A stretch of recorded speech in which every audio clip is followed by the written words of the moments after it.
Well, good morning to you, Grenada, Kupiti, Martinique, the rest of the Eastern Caribbean, to you wherever you are. It's a wonderful Friday. It is the 6th day of the month of October, and indeed it's a pleasure being here with you. Welcome to this edition of To The Point.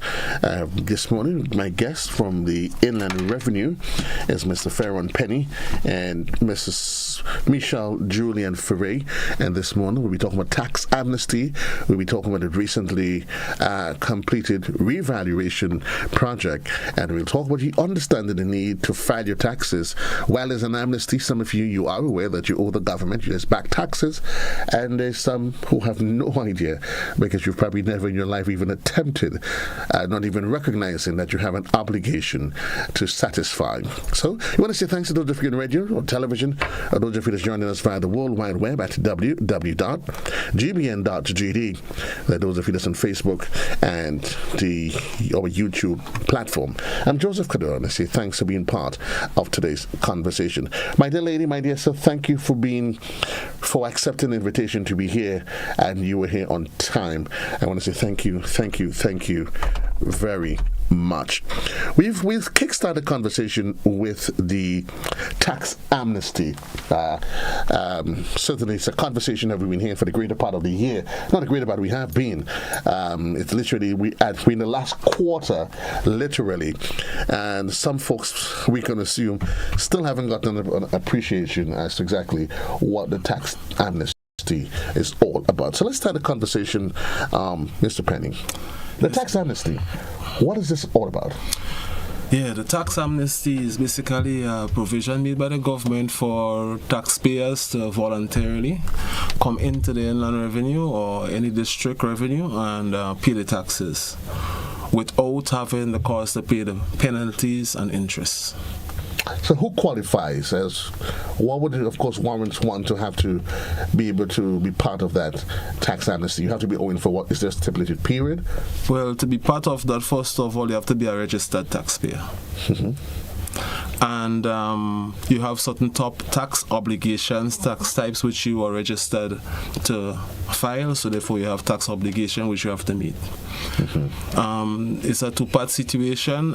It's a situation where you have an obligation to file, and as a result of filing, you may have to pay. Mm-hmm. So it's the process starts with the filing. The process starts with the filing. Right. So I'm assuming we have found ourselves in a situation where there are individuals who may have filed, of course, but they haven't paid. Yes. And there are those who have not filed and definitely did not pay. They did not pay. That amnesty that's been run, is there anybody, are there any exemptions to that amnesty? Or is it all Grenadians, all taxpayers? All taxpayers, all tax types, everyone that is registered to pay tax. What are some of the different taxes that, just so we can educate the public? Well, the broadest tax type is property tax. Mm-hmm. Then you have the VAT.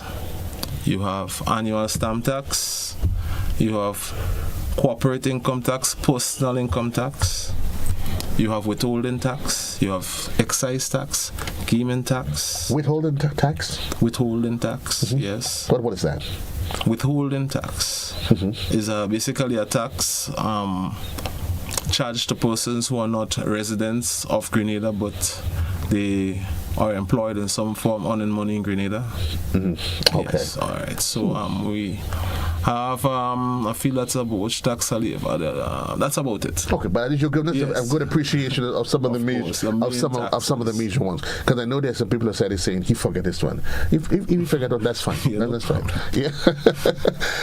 You mentioned in the midst of it, though, and I'm happy that we're going to just segue into them, and then we're going to go back into the amnesty, the property tax. Mm-hmm.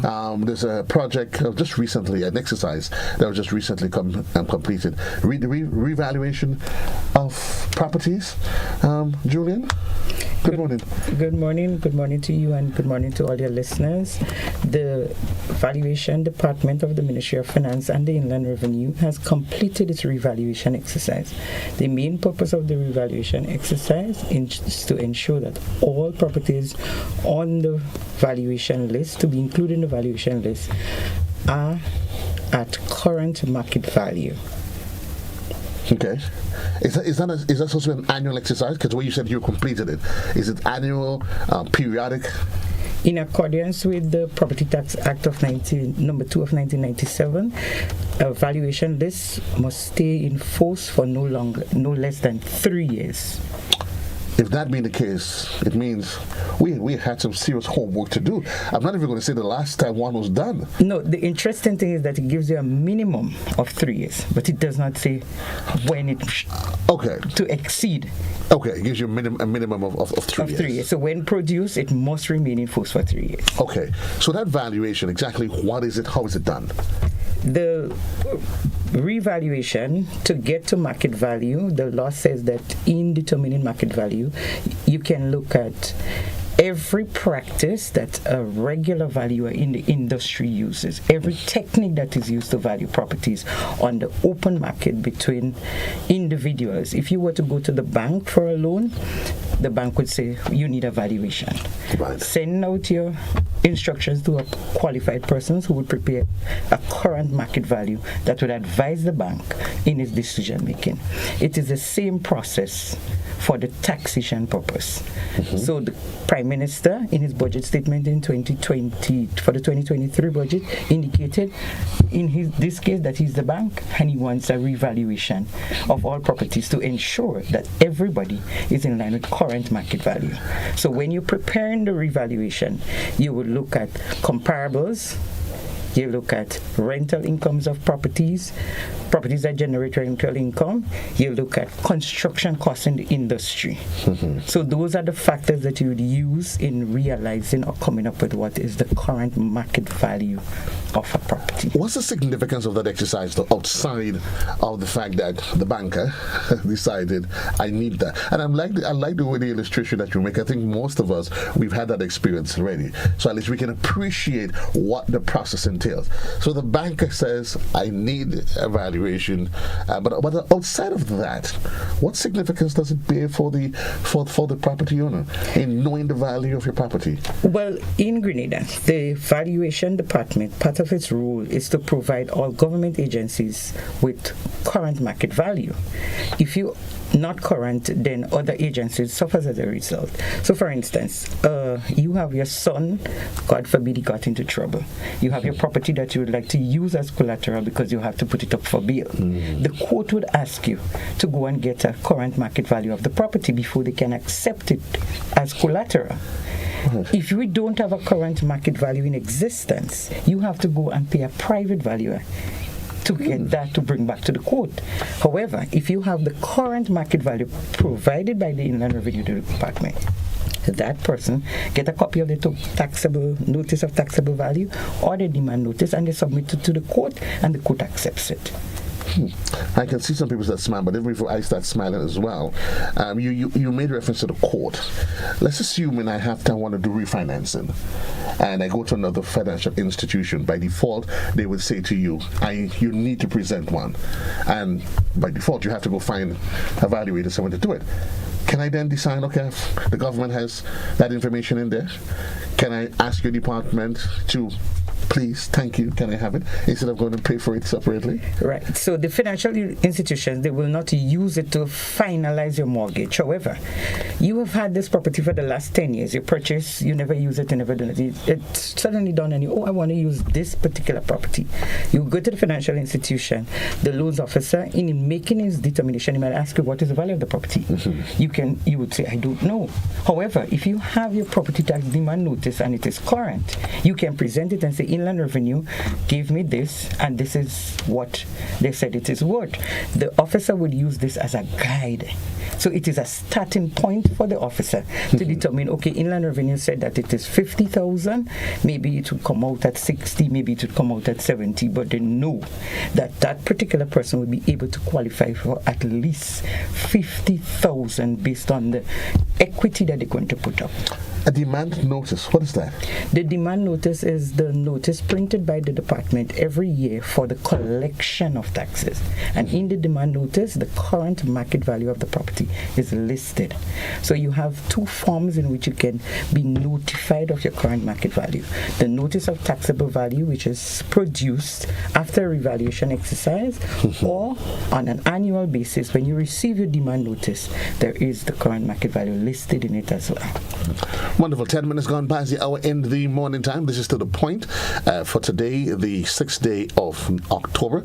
If you're just joining us, my guests this morning from the Inland Revenue, Mr. Ferron Penny and Michell, Julien, Farray. And we're just, Ms. Farray, just wrapping up the conversation, touching and surrounded the revaluation exercise that was recently completed. Of course, as you said, it was as stipulated in the budget that it was one of the requirements that was requested, that was required to be done. Outside of that, and then we're going to go back to come back to you, Mr. Penny. Outside of the government needing it, what else? What other purpose? I kind of get a sense, for instance, if you need to make an assessment for after, let's say, maybe, God forbid, a natural disaster, that information comes in quite handy as well? Yes, it is. So I can give an example. When there was the land slippage in Molyneux, there was an area that was affected. Government could not save without engaging the services of a private valuer. What is the value of the properties that were affected by the land slippage?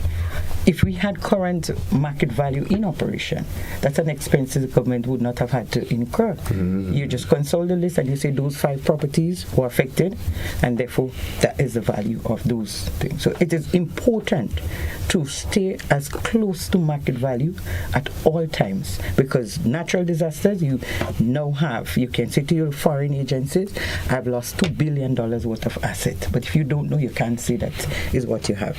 Added to that, the issue of possessory title. I know a lot of persons are now applying for possessory title. The court asks you what is the value of that particular piece of land that you're applying for the possessory title.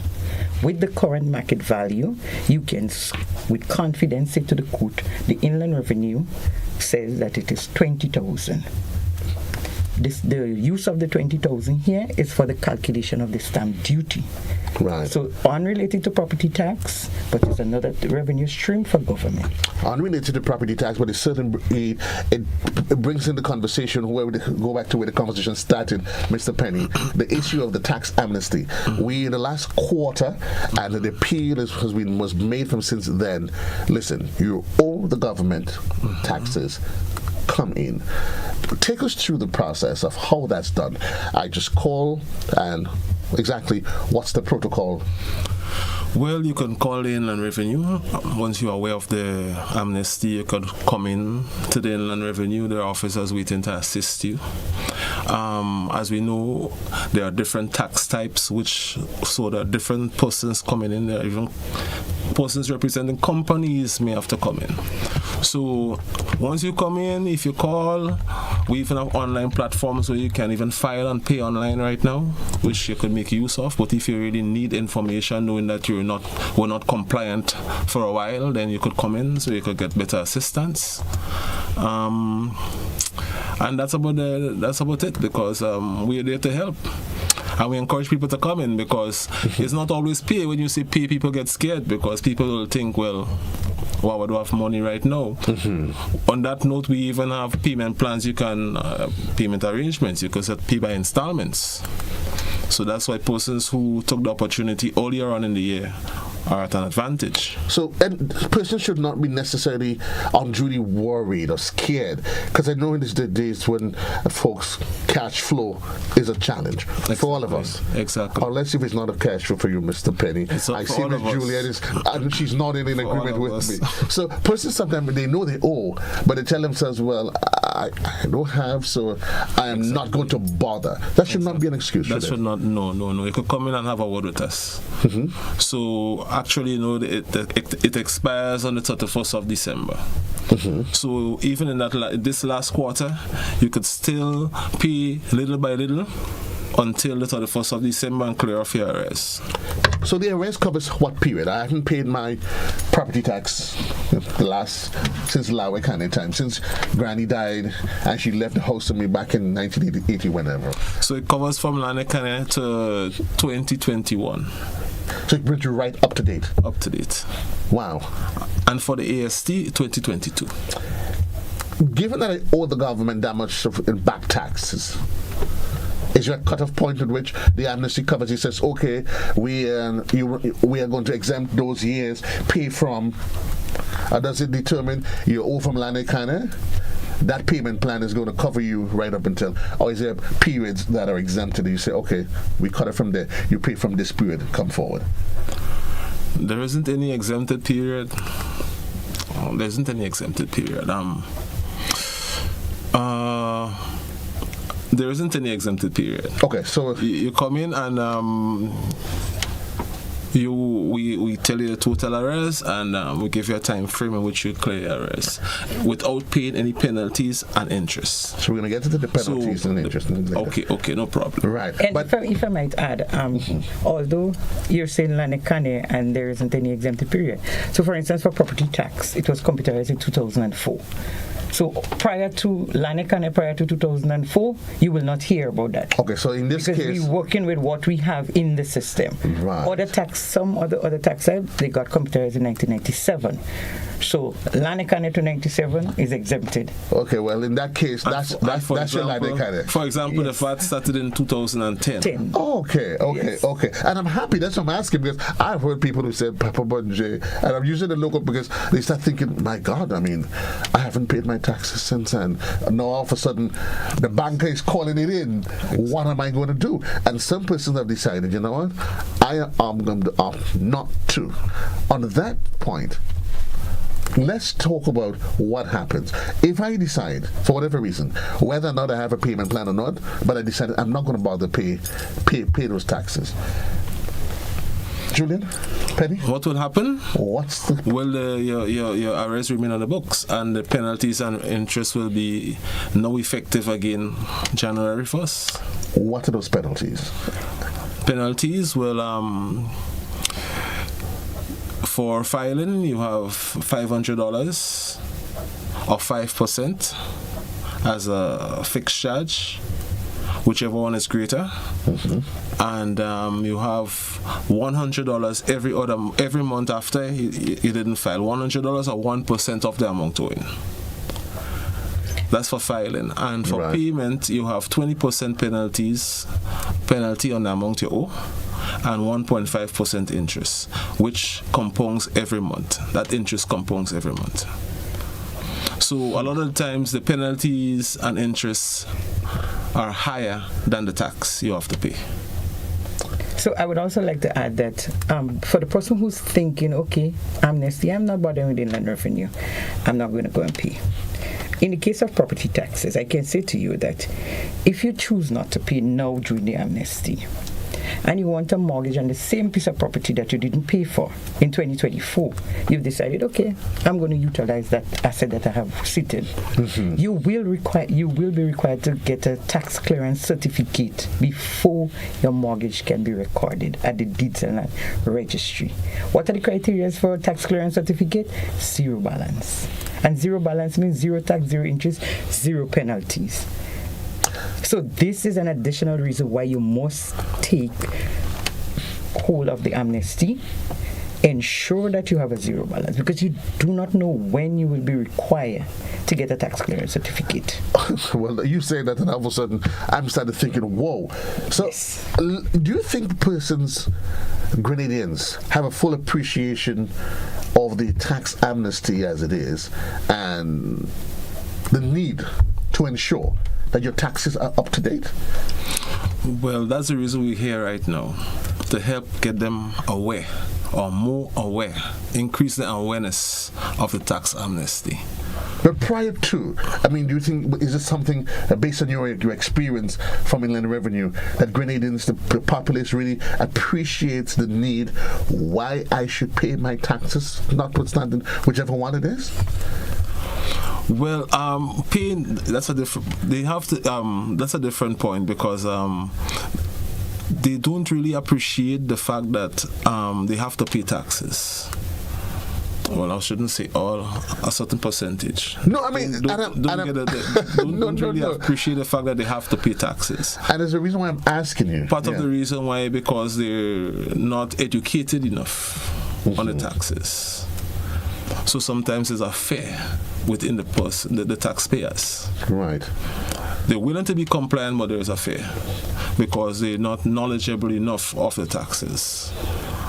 Some again, they're non-compliant because they don't even have a fear. They may think I don't even have to file, or I don't even have to pay.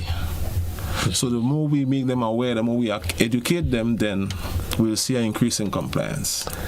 Do you get a sense, though, Ms. Farray, that seeming non-compliance has to do with the culture of how we treat government? We tell ourselves it's the government. I'm not going to owe a private entity, but it's a government. Or what are they going to do? They can't do anything to me.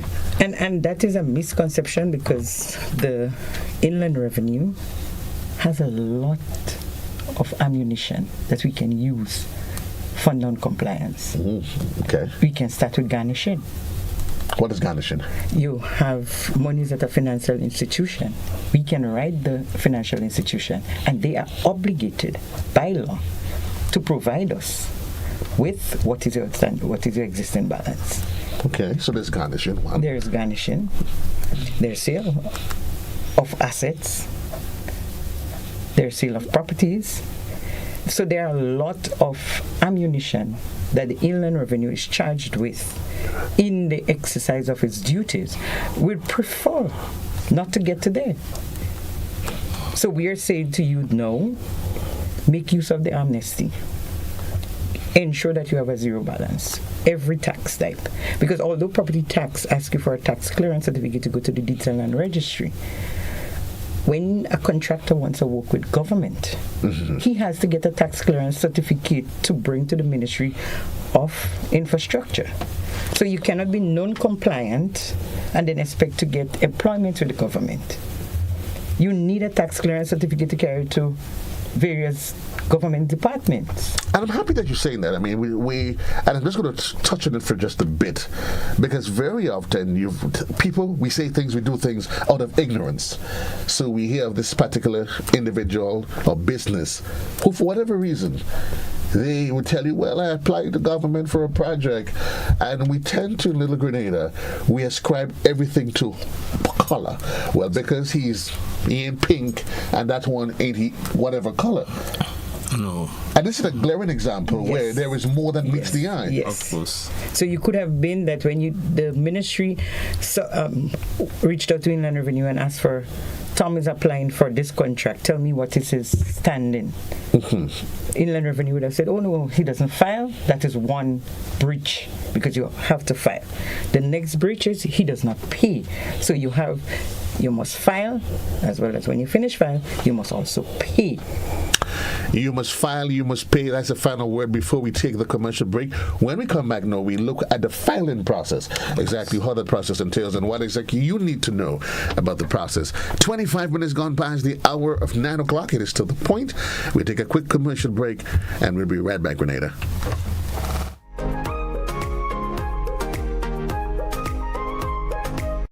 Introducing the NIS Dream Loan, where possibilities are boundless and your aspirations are our priority. No matter where life takes you, NIS Dream Loans are here to make your dreams a reality. From purchasing your first plot of land or dream property to renovating spaces, building your home, and seamlessly switching mortgages, we cater to every step of your journey. And here's what sets us apart. We offer easy financing options with competitive interest rates, quick approval processes, and flexible repayment terms.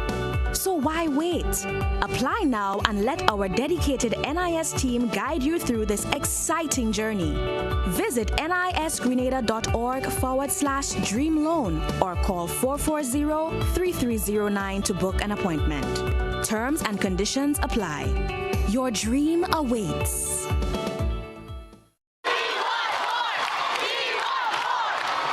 For a limited time, the NLA has dropped all of the 2x balls from the multi-X draw. This means that you, our valuable players, have greater chances of multiplying your winnings up to 5 times more in our 2x drop promotion. Yay! And that's not all. As an additional bonus, there will be fewer free play or FP balls to draw from too. Now you have more reasons to add multi-X to your playway bets.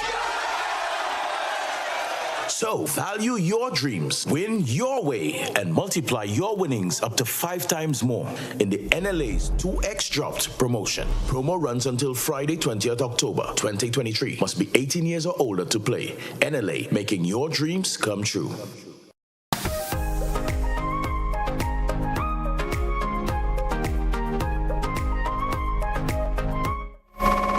Thank you. Welcome back. It's 7:27 minutes gone past the hour of 9 o'clock. This is To The Point. In case you're just joining us, my guest this morning, Mr. Ferron Penny and Miss Michell, Julien Farray from the Inland Revenue Department. We've been talking about the revaluation process, the tax amnesty that is on, and we got to the point of filing, which is a critical component of the whole tax process.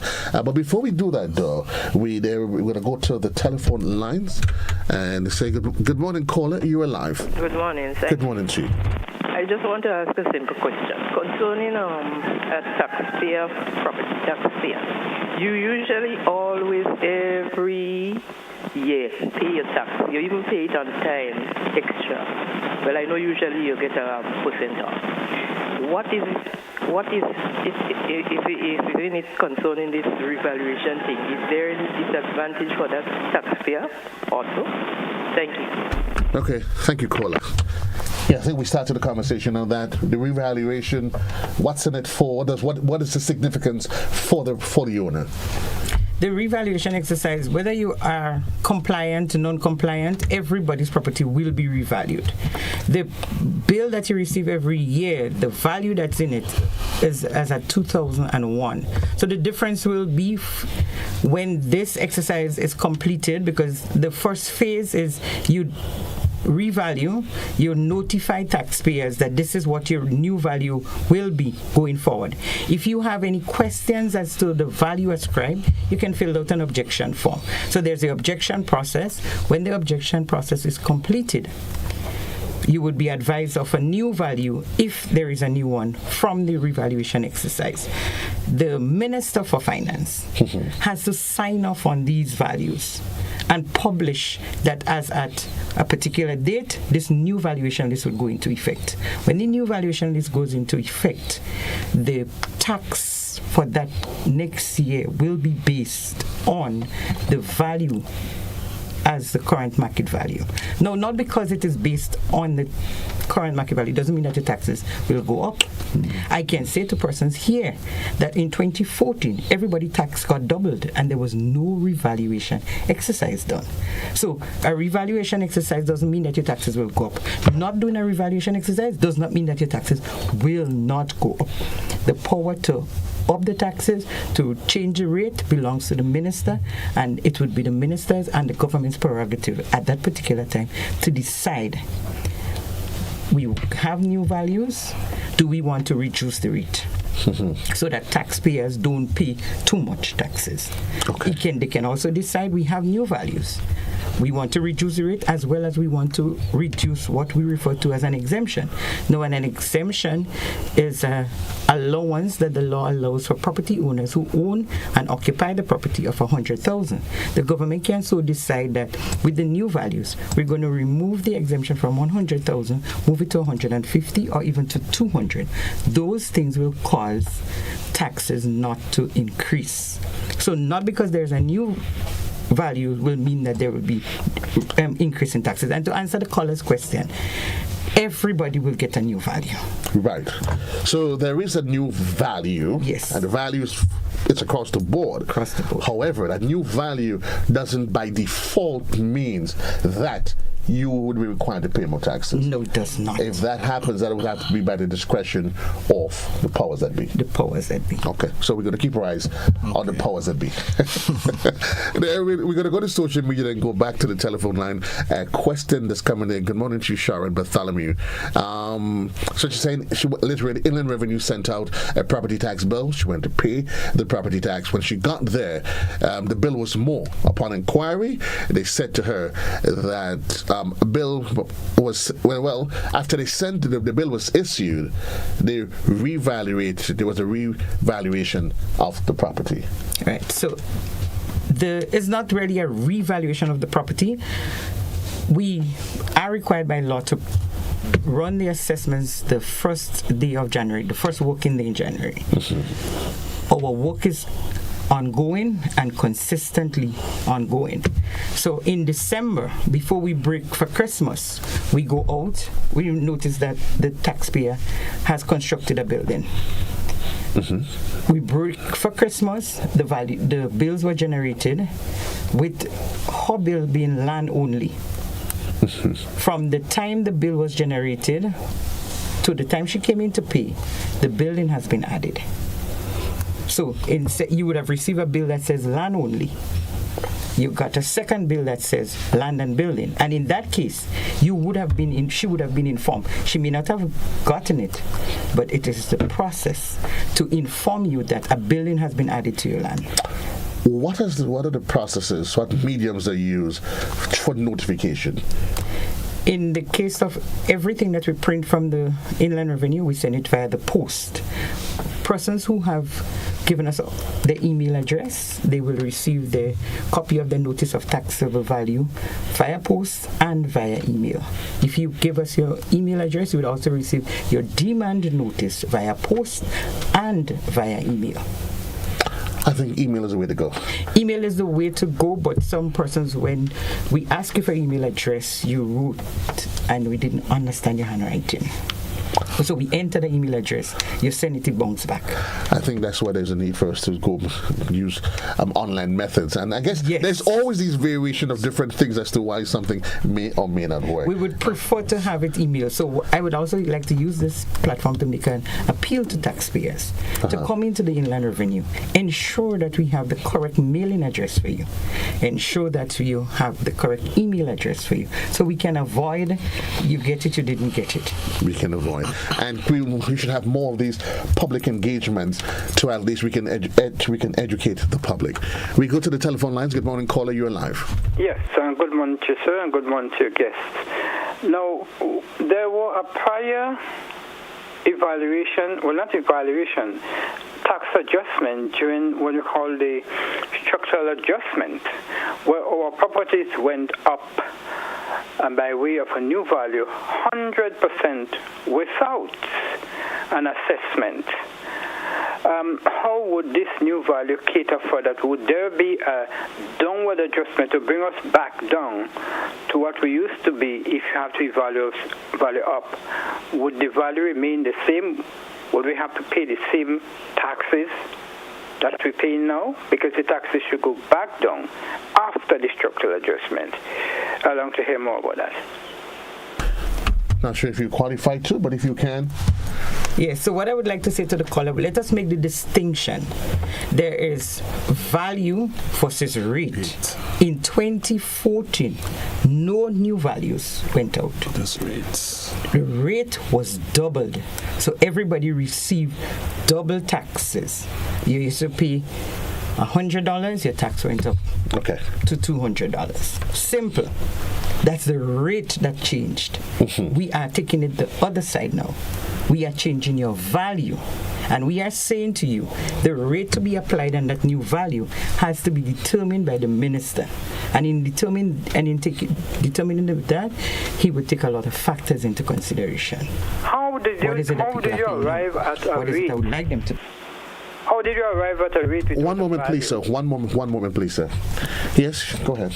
So that is the distinction. In 2014, it was the rate that was doubled, nothing to do with the value. Your value remained the same, but the rate changed.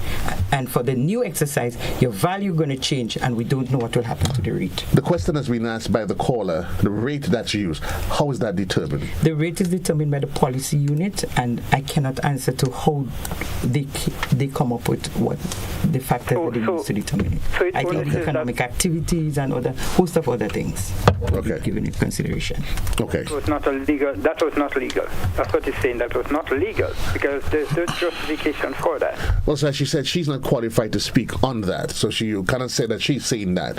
She's just saying that she's not qualified to make an assessment on what process or procedure was used. I am saying that. Oh, you're saying that. Okay. Yes, I'm saying that. Okay, sir. No problem. Have a great day. Thank you. 435-2041, that's the number that is on the inside. We're talking tax amnesty, revaluation. Let's go back to the telephone lines. Good morning, caller. You are live. Good morning. Good morning, sir. Wonderful, thank you. Good morning to the lady. Yeah, what my little contribution is, starting a business is very easy.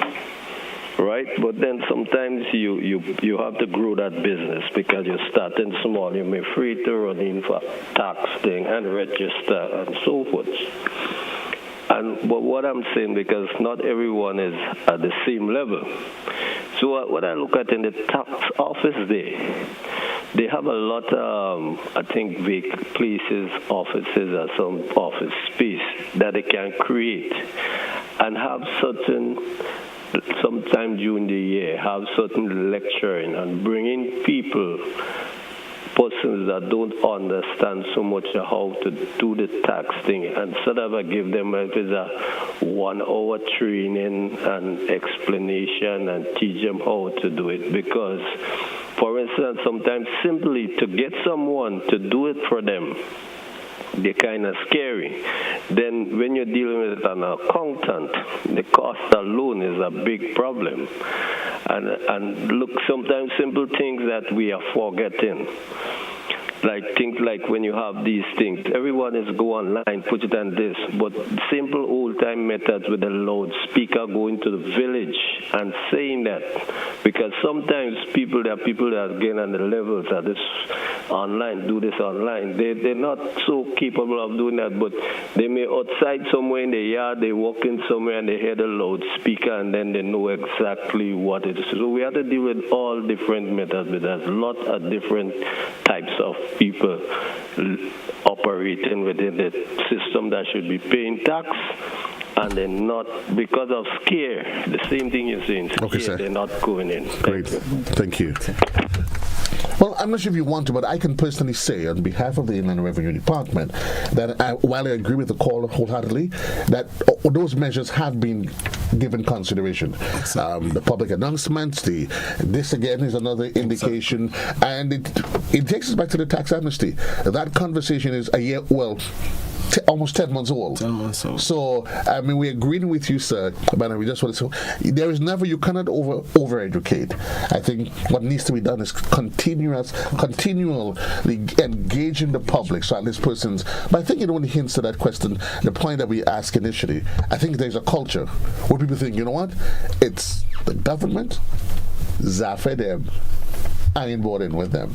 But let's go back. We go back to the tax amnesty, and we're saying, listen, the process is you owing back taxes, you need to pay it. Exactly. And we're talking about penalties, and you did hint that your department, you have a lot of ammunition, armed to the tooth. Have you ever gotten to the point of using those extreme measures to make sure that there is compliance? For the time being, we have been using more the softer sides of the law. For instance, we have been working with contractors and other persons who engage in activities with government and other provide other services for government. So, for instance, if government is renting from you and you owe taxes, we have been more into the let us do an exchange of checks. Okay. So before we pay you, you pay us, or you pay us and we deduct from it. We've been trying to cultivate the softer side first before you go to the draconian measures. But in the past, it has been done. I remember, I think it was Reverend Gilbert at the time was working with us. Well, that's a while. That's a while. And you were there and the car park would be bustling with activities. Right. Vehicles come in and stuff like that. So it has been done in the past. Yeah. But in recent times, we've been moving to the softer, more caring side of the IRD, where we say to you, okay, let us work together, because we understand that where we are today and where we were when the Gilbert era is different. We have had COVID, we have had the economic downturn, we have had a lot of issues that place hardship on businesses and business owners. So we are willing to work with you before we get to the draconian measures. We more encourage voluntary compliance than having the cost to go to certain enforcement. But sometimes it comes to the point where you have to find a balance between the softer side and the more harsh or draconian measures. You said the Gilbert era, and probably a lot of young people have no idea what you're talking about. And I guess that's why you have to get to a point where you strike a balance in engaging some in the traditional ways, and for the young people, you go use the technology. We have a caller that is on the line. Good morning, you're live. Good morning, Mr. Cadore. How are you? And how are your guests? I'm ringing because I'm quite curious about how you have to reassess property over the 20-year period. You mentioned 20 years ago, and you mentioned emails, and I heard the gentleman before saying some people are not au fait with technology, which we know, but I've never been asked for my email address when I pay my property tax. So when I go in, I will give my email address, but what I want to know is also how on earth are you going to assess everybody's property? Is there a time period for this? And we get warned before they come to come and look at the house and the property? And that's a question I'm asking. Okay, thank you. Okay, thank you very much. So let's go back. How is that process? Is it that you just go look, or you have an engagement with the property owner so they are aware that this is taking place? Okay, so when the valuation list is announced by the Prime Minister and by the Minister of Finance and it is enforced, that is the list that is used to collect the property tax. So when you start to use it, the members of staff at the valuation department, the exercise for the next revaluation commenced immediately. Right. So properties that were not on the roll, you start your objective of adding those to the roll. So it is an ongoing exercise to gather data. The revaluation now is you have gathered all this data. You are now going to apply new rates on the properties that you have on your roll. So we don't have to come out now for the revaluation. We were there last year. We were there the year before. We measured your building. In some cases, we left while you were out at your building and asked you to get in contact with us, and you did not get in contact with us. The reason why we were living while you were out is to get to the point where we are today. So we have measured, we have assessed, we have pictures of your buildings. What are some of the things? The evaluation is it? How is it? What are some of the things that can be done that would add value to your house? So I started with a little 2x4. And then I went by 6x6. Then it wasn't painted. I painted it thereafter. Take me through that process so at least the general public gets an appreciation. So for the revaluation exercise, whether you add, you didn't add, your property will be revalued. After the revaluation is completed, you may receive a revaluation. For that revaluation is when you would have added an extension. You've added a downstairs. You had land alone, you have added a building. Right. So those are called revaluation in a normal cycle. But that revaluation goes back to the date we have what you call your base date. Every valuation cycle is a base date that you use. So for properties that came on the roll last year, the value that placed on it was in accordance with that of a 2001 value. Even though the person only built the house last year, it was not in existence in 2001. But the existing and legal rate to apply on that particular building was a 2001 unit rate. So this exercise is to bring into force a 2022 unit rate that when you build next year, you will receive a 2022 unit rate, and that will become your value for your property. We go back to the telephone lines. Good morning, caller, you're live. Morning. I actually like this program, but I believe that what Michelle and Mr. Penny are afraid to say is that we have some bad-minded people who don't want to pay tax. That's the objective reality. And I think people need to recognize that if we don't pay taxes to the government, we can't complain about potholes in the road, about the absence of medicine in the hospital, or not paying nurses or teachers or whatever it is. That's the objective reality. As a citizen, it is a responsibility of people to pay taxes. And I don't know that we're talking about taxes which are unreasonable. There was a reference to the questionnaire evaluation. Property tax in Grenada is ridiculously low. Even the valuations that Michell and them put on to people's properties is a joke. And to prove that it is a joke, for those of us who have our houses insured, look at what we're insuring our houses for, compared with the values that the Inland Revenue Department puts on these houses. Look at the amount we are paying annually for insurance for these houses, and look at the amount we pay for property tax. I don't believe that there is any 3-bedroom, even 2-bedroom concrete house worth less than $250,000 that is not paying a premium in excess of $2,000 a year to insure it in the event of all perils, hurricane, fire, this and that. And we moan and groan about paying a couple $100 in property tax. We are jokers. Right? And the Penny was afraid to say, Michelle did make reference to it, but Penny was afraid to say that in fact the government has an option to sell people's property for owing taxes. The problem is that our politicians over the years have been afraid to exercise those kinds of rights or to allow the public service, to allow the Inland Revenue to take those kinds of steps on people. That is the objective reality of it.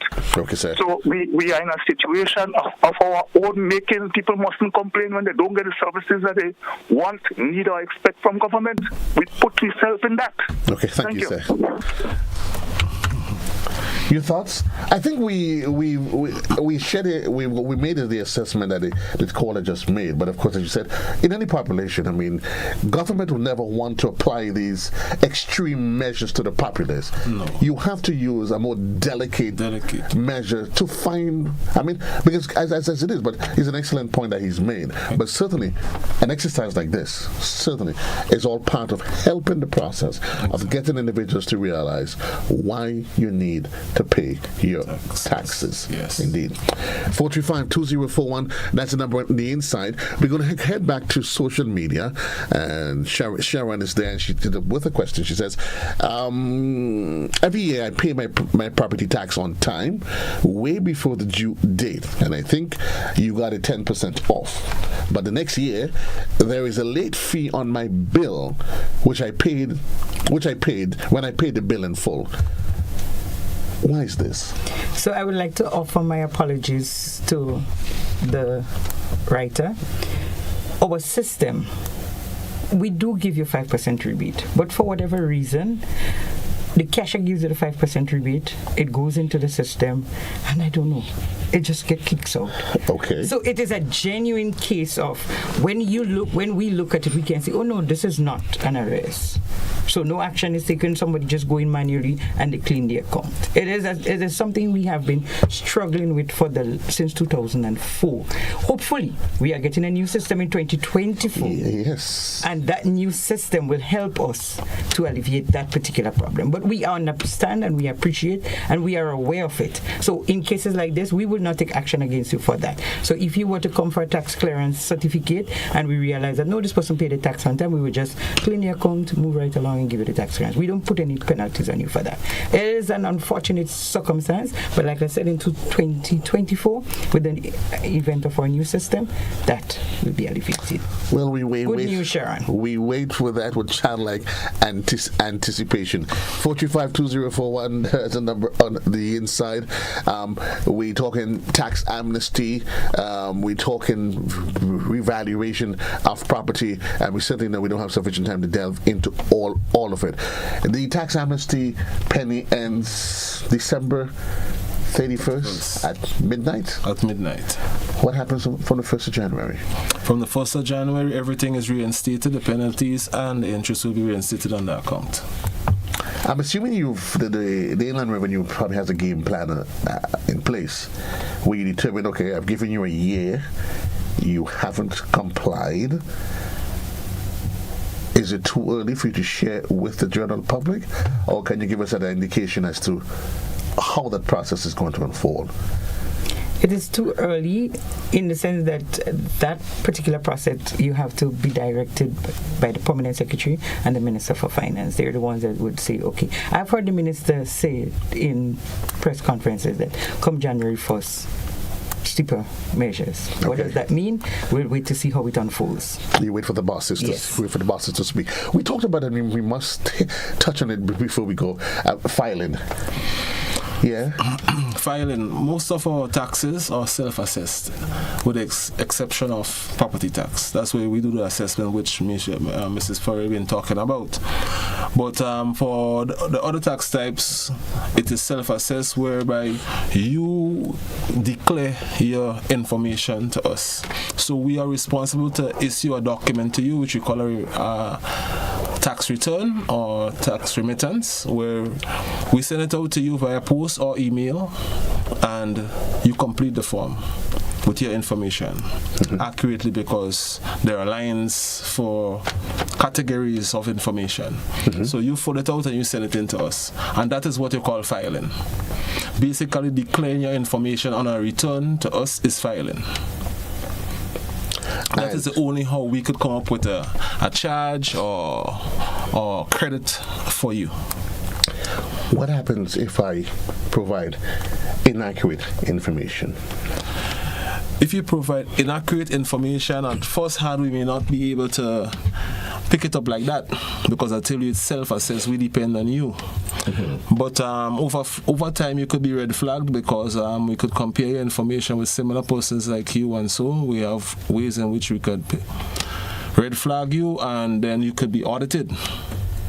And eventually you will have to pay what you try to scheme, plus interest and penalties. So he doesn't want it. We always see it on TV, you hear the big stars where they're deciding not to. And you have to ask yourself, well, why? Exactly. And you hear they have back tax from since when? And you probably, okay, how did they find that out?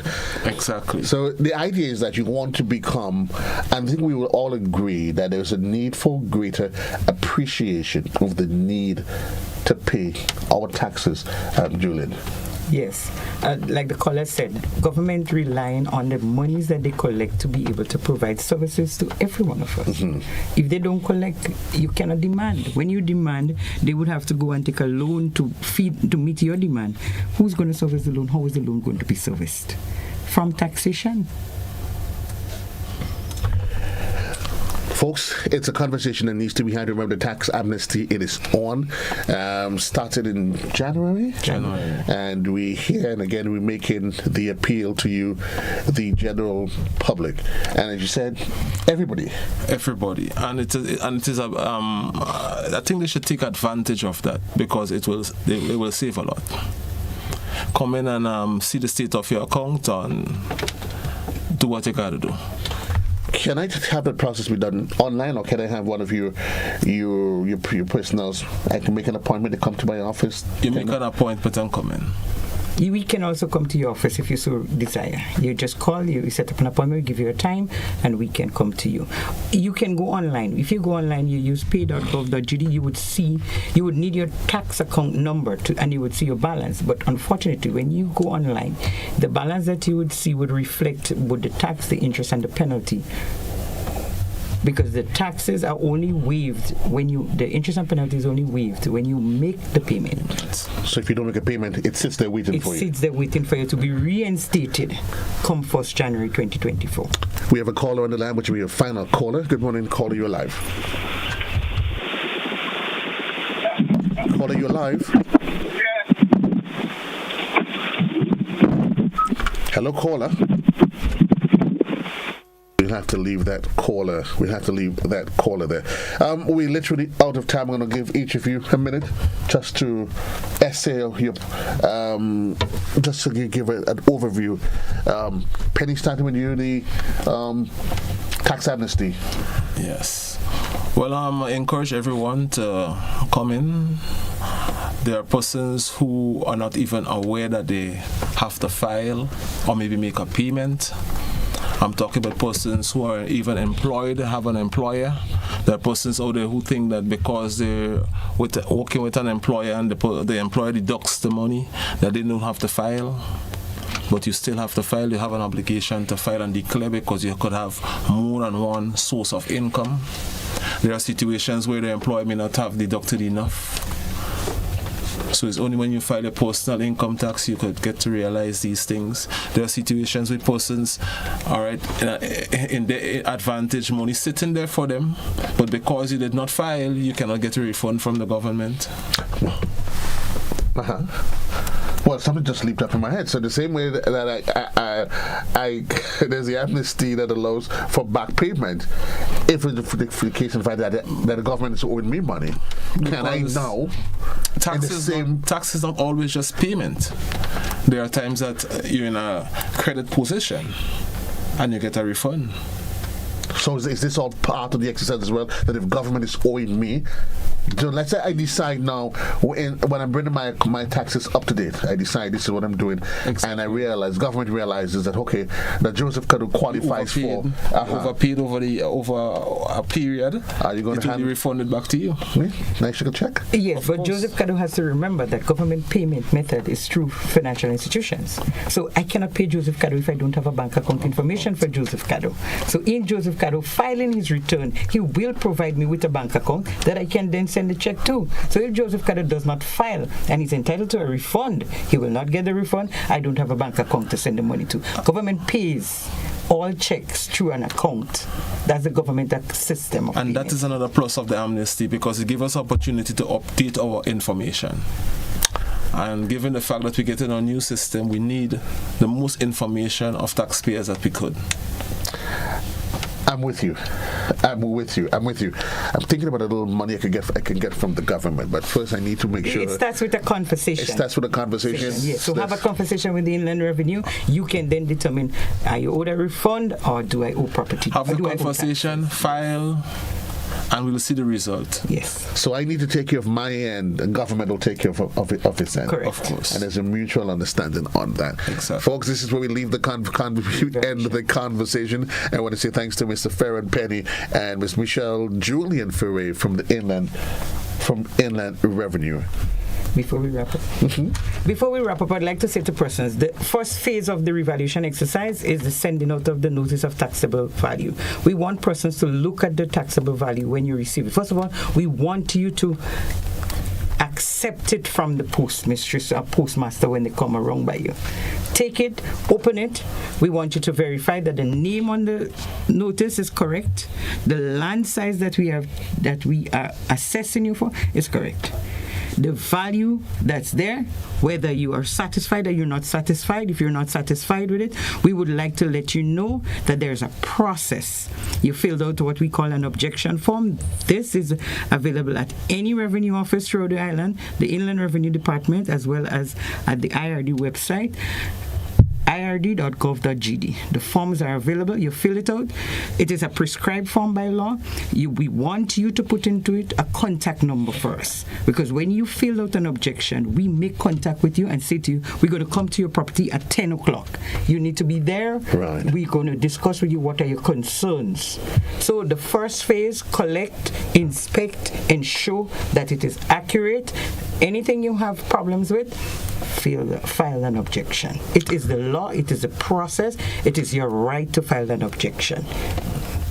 You're not harassing anybody. You're not harassing anybody, and always remember, increase in value does not equate to increase in taxes. That's the final word. And for those of you that I'm seeing there's a lot of questions being asked via social media, I think please share with us your contact numbers for Inland Revenue, because we're saying people have questions, but they need to ask the appropriate people those questions so that there can be some resolve, some resolution. So you can contact the Inland Revenue on 435-6933, 435-6945. An officer would be happy to answer any questions you have.